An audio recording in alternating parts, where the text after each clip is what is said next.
Hey everybody, welcome to the Hogwarts Legacy Gameplay Showcase. I'm Chandler Wood, Community Manager here at Avalanche Software, and I'm honored to introduce you to our panel today. First up, we have community guest host, Ben Snow. Oh my god, I can't believe this is happening. Thank you so much for having me. And from the Avalanche team, we have game director, Alan Tu. Hello everybody. And systems designer, Mackenzie Toner. Hi. And finally, just off screen capturing gameplay for us, Andrew Coram. Today we'll be giving you a taste of the open world via broom flight, a deeper look at combat using the Dark Arts Battle Arena, and a look at your personalizable home within Hogwarts, the Room of Requirement, where we may even see some beasts. And we're starting right where we left off in our last gameplay showcase, just outside Hogwarts, which I love that you can walk out of the castle after walking through everything and then just come out here and take off on your broom out into the open world.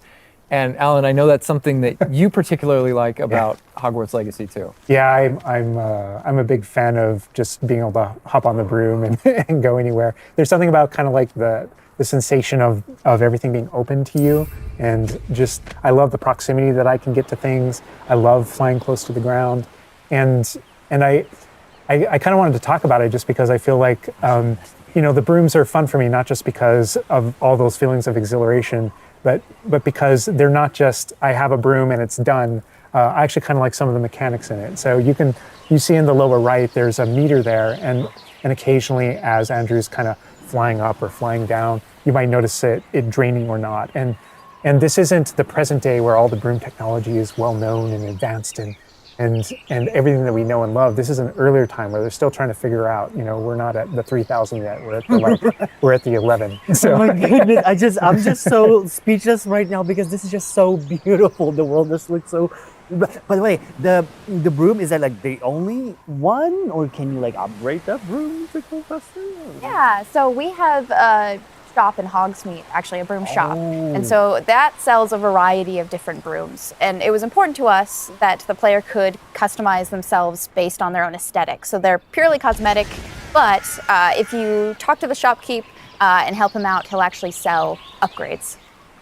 Yeah, and those upgrades will make it so that where normally the broom, you can only fly, you can only go at max speed. It's kind of like a turbo meter down there. You can only go at max speed without the meter going down, kind of closer to the ground. And as you raise into the air, you'll notice the meter drop. And so those upgrades will allow you to increase that distance from the ground. And the broom owner at the sporting goods store in Hogsmeade is trying to perfect the broom and get better at it and know it better. And you can participate that and get better and better brooms through that. And I love that mechanic encourages you to actually explore the world and kind of stay close to the ground. It's not just a travel mechanic, point A to point B.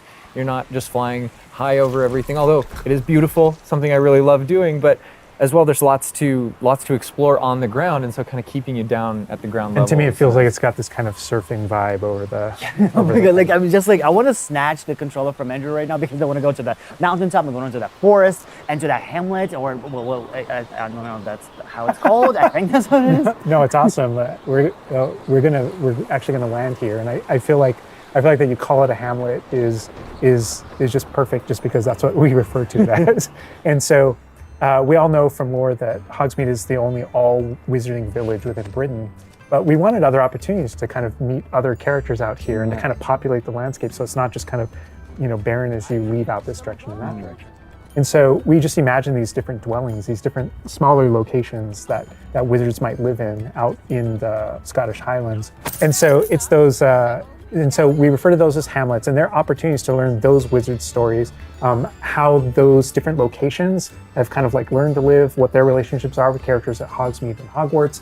And so they're both quest opportunities out here and a chance to kind of get to know more of the area, even beyond Hogwarts and Hogsmeade that we've already experienced. And you'll also notice on the mini-map, like lots of little icons, and each one of those represent gameplay in the hamlets that you can participate in, whether it's a vendor or different puzzles and challenges or different secrets that exist. Each one of those icons are different opportunities for gameplay. And you'll notice that same thing as we venture out into the open world as well. So when you go out into the open world and you see those icons, whether they're on the mini-map or on your map or off in the distance, those things are opportunities to say, like, I want to increase my inventory capacity. They're puzzles left behind by old wizards, that you can solve that actually grant you those. If you see ruins off in the distance and you visit them, you might find opportunities to actually expand and learn about your ancient magic. And as you kind of encounter different enemies dotted on the landscape, sometimes those characters, poachers or dark wizards, might be hoarding different magical resources that are valuable to you as you're playing the game. So each one has kind of like a way to connect to our gameplay loops and provide different opportunities that just kind of reward you for poking around. I mean, I right away want to just cover all of those points on the map just by going over there. Well, we've flown on a broom already, but there is something that we haven't done so far, and that is getting on our flying mount. We're going to hop on our Onyx Hippogriff here. The Onyx Hippogriff is our pre-order bonus. Oh my god, there he just like pops out of the back. Oh wait, you can use it as a horsey? I mean, a horse? I mean, that is a horse? Yeah, as a hippogriff, you can totally ride it like a ground mount, and you can lift off into the air. And we tried to make sure that each of those interactions, so the broom's really good at reaching that top speed, at kind of traveling the world as quickly as possible. But sometimes it's really nice to get on the hippogriff because of that ground speed or those transitions. And sometimes it just feels amazing just to be riding around on a hippogriff. Look at it. Yeah, it really is kind of like, I don't know, it's a great feeling being on it. And it's a great feeling managing those transitions, kind of going from run to fly and just being able to go wherever you want. And we tried to make sure that each one of these things that you can interact with have a unique identity and a reason for being. And oh my god, like I see like different like areas, like a swampy area. By the way, can you go to like entire map anywhere you go? There are regions that are like locked from you? Yeah, as soon as there's kind of a moment where the world kind of opens up to you outside of Hogwarts as a student, and right from that moment, early on in the game, you can go wherever you want. And so you might find more difficult challenges in different areas, and you'll see different spots as Andrew's moving around, like you mentioned, the swamp. But there, we have got like a coast, and we've got different types of environments out in the world just to kind of pepper your experience, reward you for exploring, keep things fresh. All those things exist as we're moving around. So cool. And I love that windmill. It's like so rustic. Like I keep forgetting that this is like 1800s. The Wizarding World we've never really seen before. Like it feels so authentic. Like it's part of it. Yeah, I love this vista too, and I'm gonna have Andrew stop here. We're gonna use a bit of dev magic to change the seasons. Actually, I want you to see what this world looks like covered in snow. Yes, yes, yes, please. I love snow. That's all I want. Wrong wavy. We have a little supply. Oh my god, this is so beautiful. Oh my goodness. This is so pretty. Okay, it looks so realistic. Oh my god, it changes the landscape like completely. Oh my god, does it have like actual like gameplay impact? Like impact on the gameplay? Or does it like it's just the weather of Scotland?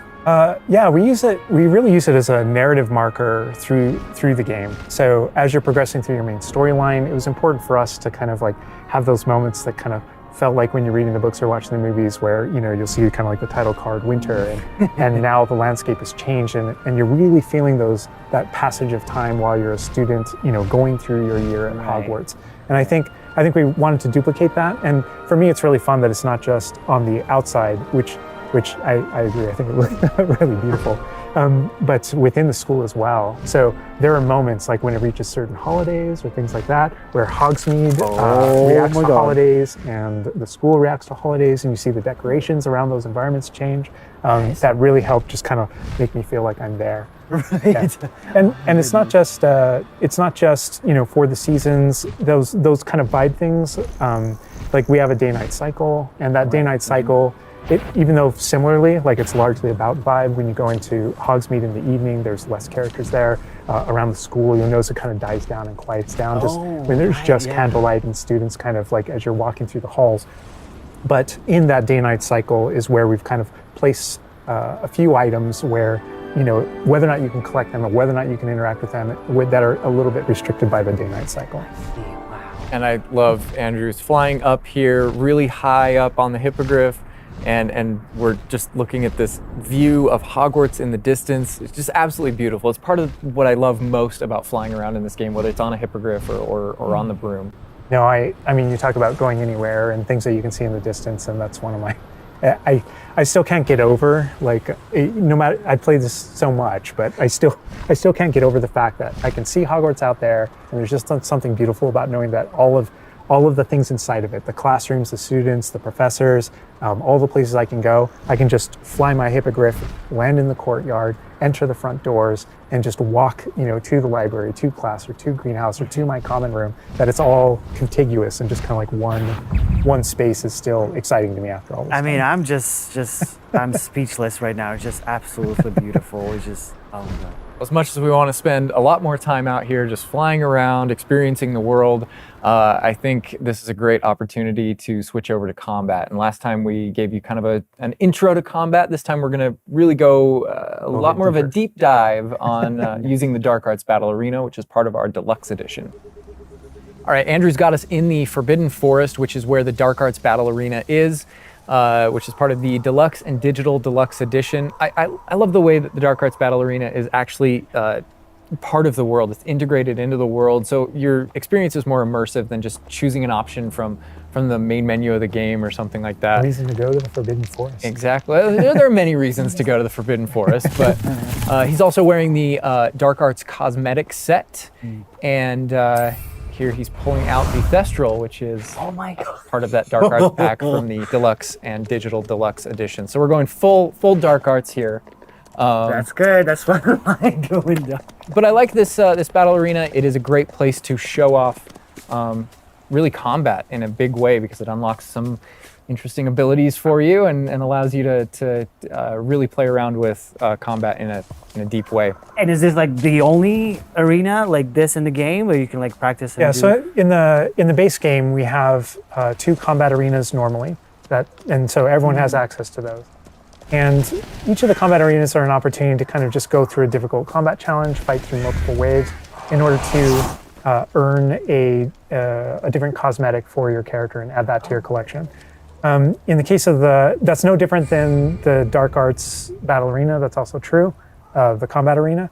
But one of the things that we're excited about in the Dark Arts Battle Arena that people can do is you come in preloaded with different abilities. So the unforgivable curses are something that everyone's going to have access to through the base game and going to be able to earn, and they can make choices in order to kind of like add that to their repertoire, and they can also commit to that down with certain talents and things like that.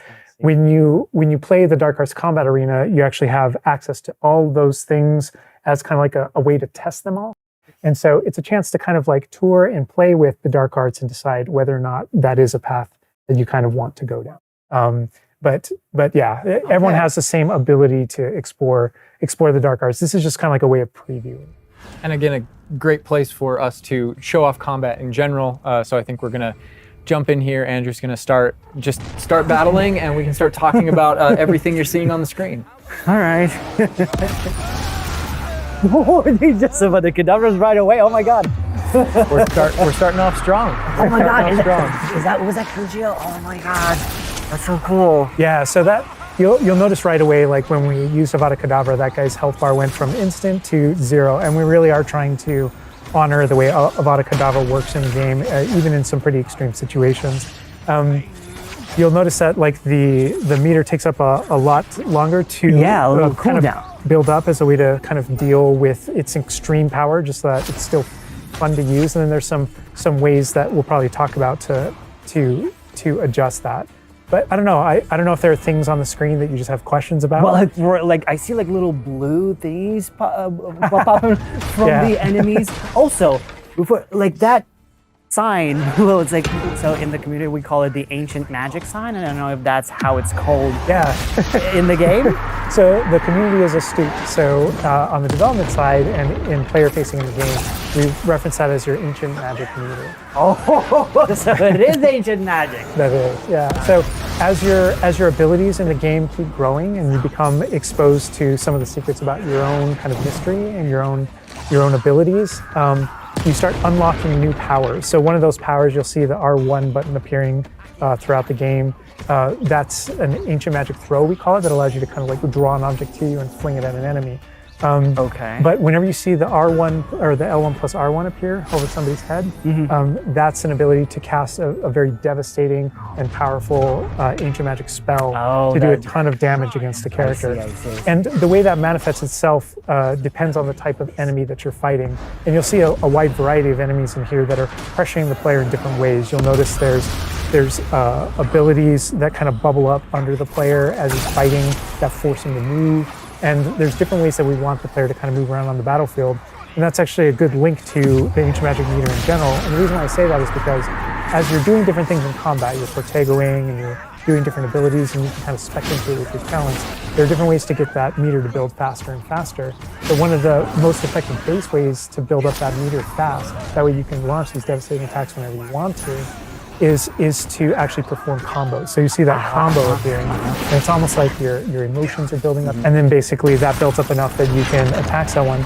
But as the combo meter builds up, at some point you strike someone and a piece of their magic kind of falls out of them. You'll see these blue orbs in the game world, and there's something that only you can see in the narrative, in the world. And it's another reason to move around on the battlefield. If you can go up and collect those things and suck them in, they give big jumps to that ancient magic meter as we're playing. We're talking a lot about spells and magic here, but I think there's another huge component of combat, and that is the tools that you can bring to combat as well to kind of change the way you play. And I think Mackenzie knows a lot about what's going on with the plants and potions. And so the tools are really interesting because they're basically like a prior investment. So you can bring the potions and the plants that you grow in the Room of Requirement to combat to essentially kind of help you defeat enemies a lot quicker and more efficiently. So some of the tools that you'll see here are like the rock skin potion. So that is something that basically covers your skin in this like rocky material that reduces the incoming damage that you're receiving. So against big enemies, hard-hitting enemies like trolls, that's super helpful. Oh my god, she's just destroying. The troll just collapsed from one of the cadavers. Obviously, we have the Wiggenweld potion as well, which increases your health. And then we have the focus potion. So when Alan talks about having to balance Avada Kedavra with a long cooldown, because obviously it's an instant kill, one thing that you could do is brew a focus potion, and that will increase how quickly your cooldowns regain. Right. Oh my god, there's just so much like versatility, like in what the character is doing to the troll right now. Like he's just bouncing around the arena. He's like not. And the troll makes him move around too, looks like. And I love that our plants are violent. Yes, and so that's like when we're talking about the setup of the arena, you also have plants that you can fight with. And so we have things like the venomous tentacula that you can put down, and it acts like a turret, and it just kind of shoots enemies around the battlefield. That is so cool. This is like a truly like Hufflepuffian way to approach the battle. Yes. No, that was super important to us, that there were these like multiple ways. And so you can see there's a ton of different things you can use. The mandrake is one, so you can pull it out and it stuns with its like piercing cry these enemies in a radius. And another thing I want to call out that we're seeing on the side of the screen here is these dueling feats, which I love because I love anything that prompts me to play a game in a different way, a unique way. I don't want to get stuck in my style, you know? And so this is a way to, if you want to get stuck in your style, go for it. If you just want to blast people with spells, go for it. But we also want to have some things over here that may make you use certain plants or certain potions or block more or... Yeah, we mentioned the field guide challenges in the prior stream. And the field guide challenges, this is the way that the field guide manifests like challenges for you to do in combat. And exactly to your point, we just wanted a way to encourage players to explore the different systems, to help them decide, to just kind of practice with them and explore what they want to be, because there really are so many different ways that you can push talents. When you see the green X's on characters, that's right. And that's kind of through your talents you can unlock this kind of cursing mechanic that sort of like links the fates of these different characters on the battlefield. That way, as you get as you're cursing different characters, they all begin sharing damage, and so. We have things like Avada Kedavra, which is the insta-kill, but if you curse everyone before you insta-kill this one guy, they can all drop dead for that kind of ultimate Voldemort fantasy. And so Oh my god. there are dark arts fantasies. There's fantasies about being more of a defense against the dark arts characters, things like that misty step that you see occasionally being used on the battlefield. And we can also spec into our potions and plants to make them more powerful and more efficacious. So it's Wow. all about which type of player you feel like you are and whether or not you want to play with prep, on the fly, or with deliberation, and those are all different options. That is so cool because like it's like I see so much like going on the screen, just so much complexity, and I want to just try it myself, like which style works best. I mean, I feel like it's the dark arts is going to be the easiest route, but You're that our ancient audience. magic, to be honest, feels like much more powerful than just the dark arts. Yeah. To be fair. And speaking of plants and potions, we're going to be putting the dark arts away, put those unforgivable Aw. curses away, and heading to the Room of Requirement, which is your home within Hogwarts, a personalizable space that actually has some utility as well, where you get to brew things and grow things and also care for some beasts. All right, Andrew's got us in the Room of Requirement, wearing, we kind of went casual mode on the outfit here, wearing a nice jumper. And I think that's a good jumping off point for the personalization of the space as well. Not just your character and the visuals of your character, but actually this space is a place that you can make your own. Yeah, it was super important to us that this space really did feel like your reflection as a wizard. So you can change the architecture in here. What? Different themes throughout, starkly different themes, to really just hammer home that this is yours. You Oh can my change- god, what? This is beautiful. We never expected that to be. Oh my god. That's the thing, is not only can you change the architecture here, but you can actually conjure little objects into this space, as you can see. So there's like statues that you can do, and ornaments, and tables, and rugs, and just a bunch of little things that really flesh out the space and bring it to life. Oh my god, because like we had an idea that those places where you brew stuff, that's where you can change, but you can do all of this. Where do you even get this stuff? Like there's a furniture store? Yeah, so we call them conjurations. And the conjuration recipes can be purchased at Tomes and Scrolls in Hogsmeade. But also as you engage in different types of gameplay throughout the world, you'll be rewarded with different objects. That's so cool. And you change color? You can change the color, you can change the size of it, and you can place it basically anywhere. Oh my god, it's so tiny. It's like for baby Niffler. And I love how the system too is designed. It's not mechanical; it's immersive, and so you get the magical effect of conjuring it in, and you're actually doing this in the world as your character. But the way you've blended like that gameplay with the immersive design of personalizing the Oh my space. god, like, and I love the animation, how it like appears, you know, like it's not just like there, it's like it almost like it apparates. It is really quite beautiful, and that was the thing, is we wanted that to look really nice because the magic in the wizarding world is everywhere. It's physical, it's kinetic, and it's whimsical. And we really wanted to nail that whimsy in this space. Another thing that I wanted to discuss is that not only can you like conjure things and you can change their look, but you can do that with the utility objects as well. So you can see that we have planting pots and potion stations, and you can change the look of those as well. And these are the areas where, as we had mentioned previously, you'll be growing your plants, you'll be brewing your potions. Right. So while you're also doing these like kind of nurturing based activities, this is also the space where you would bring your gear to be identified and gear to have like rates put on it, which I believe Alan can talk to. Oh. Yeah, we keep bringing up appearance and how it looks, and on a, like in the game you can look like anything you want to whenever you want to, but the player will be finding different types of gear, that we call it, as you progress through the game. And essentially we just know that clothes and different items in the wizarding world can have different magical properties. And as you explore and as you adventure and as you defeat enemies, you're going to be finding different pieces of gear that have different abilities and that can help you in your journey and are a major part of you kind of growing as a wizard and advancing as a wizard. And so There's a huge list. and not all the time, whenever you get a new piece of gear, you don't necessarily know exactly what it does. And so there is a station inside of the room of requirement that you can conjure. It's one of the first things you conjure, called an identification station, where you can actually bring that gear that you're uncertain about and learn what its abilities are. Right, yeah, that's so cool. And then as the space advances even further, and the space will eventually grow its own rooms, and you're going to get new recipes, like Mackenzie's talking about, all these different things keep expanding. And as it expands, eventually you're going to earn what we see here, which is called a loom. And when you set up a loom, it's an ability to essentially customize exactly which magical properties are on your gear and take any piece of gear and adjust its properties and to tweak what it does. And I mentioned earlier that you can make anything look like anything. The collection of appearances, we call it, or cosmetics, we've been referring to it in this stream. Those types of things you can use, and you can apply a look to any other look. So if you get a piece of gear, you put it on, you look like that, but you can change it to look like whatever you want.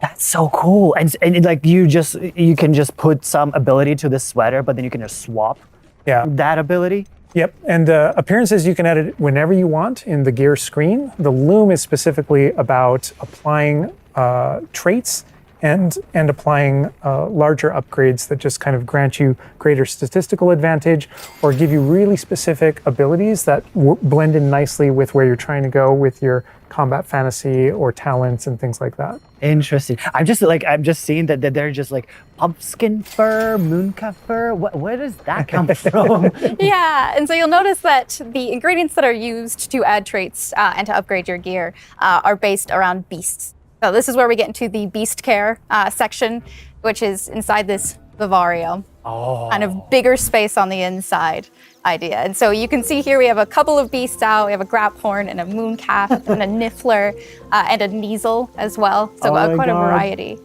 Oh my God, he's just like a big puppy. They're so they're cuddling. Oh my God, they're together. Oh, that's so cute. They're adorable. And so part of beast care is petting them as well, but feeding them too. And so once you do those things, that's when they feel safe enough that they'll give you their magical ingredients. So mooncalf fur, niffler fur, etc. That can then be used in your gear. That is like so like intuitive because like you know that makes sense because when you touch the animals, you get some fur leftovers. That's so. Oh my God. Yeah, and we really want to hammer home the fact that this is like a home that you're making for them. So in the overland, you can find these beast dens and rescue these beasts. Part of doing so is brushing them and feeding them food as well, and to build that relationship with your beasts. In addition to be able to care for beasts, you can actually conjure things in this space as well. The house, the cottage. Yeah, right. And so we have like a lot of little ornaments in this area, and a lot of them are purely cosmetic, but they look really cool. Again, it's the personalization of this space. Oh my goodness, no, this is like, I'm gonna spend 8 hours just designing this whole area to personalize. This is like cool, it's like you have this little play area, like a personalized fish tank, so to say. Just for the creatures. I love it. Yeah, no, totally. And there's like a decoration aspect, but there's also, we were saying inside as well, is there's a utility aspect to it too. So as you progress in the game and you're able to purchase more conjurations, you're able to speed up your process. So one of them, for example, is the food processor, which allows for the beast in the space to automatically get feed, so you don't have to do it manually. And so you're really building the progression for yourself here. In addition, there's also a toy box where you can play with your beasts. You'll see here, yeah. So you can, there's a bunch of toys in it, and each beast has their own favorite toy. So as you can imagine, the mooncalf really likes the moon ball, or the neasel, as like a little cat, really likes to chase the yarn ball as well. Right. And they're super cute. Oh my God. Watching them, it's so cute.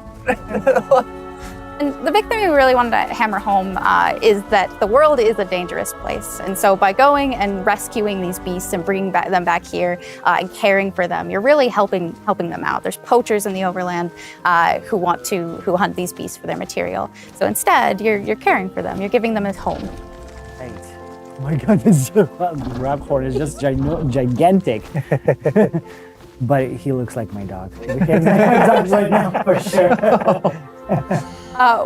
You could actually name them as well. So like your dog. So getting back into that personalization, you know, yeah, we didn't want you to just like throw in, oh, here's a Graphorn in here. Like, this can be named whatever Andrew's about to name them. Bruce. The good name. You know, we've created this really nice space, and you can get additional vivariums, correct, to different kind of aesthetics and looks to where you're keeping your beasts and caring for them. Progression is a big part of this space as well. So as you progress through the story, you will unlock more vivariums. So as you can see, this one's quite meadow themed, big, open, bright. But there's other ones, say like a swamp that you might encounter. And it's really a visual effect to and more space for your beast. Oh, so it's like those, so when we're inside the room requirement, there's like on the left, there's that moon glow from one entrance and then some shrubbery going on in the right. Is that what you're talking about? Yep, that's exactly it. Ah, oh, you put trees in here too. Oh my goodness. And another thing with the beast care that I think is great, you know, tying back to the same kind of thing that you did with like the broom, where the broom is not just a method of travel, it's actually built in and integrated into the world. In the same way, like beast care isn't just this added element. You're not just throwing it on top. There's really this like narrative and integration to everything connects. So as you progress through the missions, you'll expand this space. As you earn resources, you'll go into Hogsmeade and use them to unlock the gameplay here and unlock new conjurations and different things to play around with. In the open world, it's in those different environments, like the different combat and conflicts and bandit camps and different things like that exist in the overland. Those things are what hold recipes that exist in the loom. So all these things have a way of connecting. Moonstone that you find out in the world is the resource that we use to conjure everything. That's found throughout the world. Forageables are used for recipes. So really everything's like a cycle and keeps you coming back. But even with the story that's being told too, I think people know who Poppy is and that she has a particular affinity for beasts. Yeah, I mean, I think everything we're seeing here, you know, you're going to be venturing out into the world, and this is just kind of the tip of the iceberg, even of kind of like your interactions with beasts in that narrative. So, you know, you bringing up Poppy, there are more kind of mysteries to discover and things to discover out in the world that have to do with her and that have to do with caring for beasts. And so different characters have their own stuff that just kind of make this all just kind of like the beginning of your journey. Well, we could spend hours in here, but we're gonna have to end the stream now. What do you think about what you've seen today? I mean, I'm just so blown away by how beautiful it looks. The open world seems so detailed and there's so many things to do, and like the combat, we're gonna spend like 2 weeks or more just breaking it down by pieces. There's just so much to this world. Like, I'm so happy you guys did this overall gameplay. And that's just the tip of the iceberg. We've got more for you to discover and find on your own. Thank you so much for being here. Thank you for watching. Hogwarts Legacy is available for pre-order now. It releases February 10th with 72-hour early access for owners of the Collector's, Deluxe, and Digital Deluxe Edition. We're gonna wrap things up, but first we've got a little surprise for you. Bye.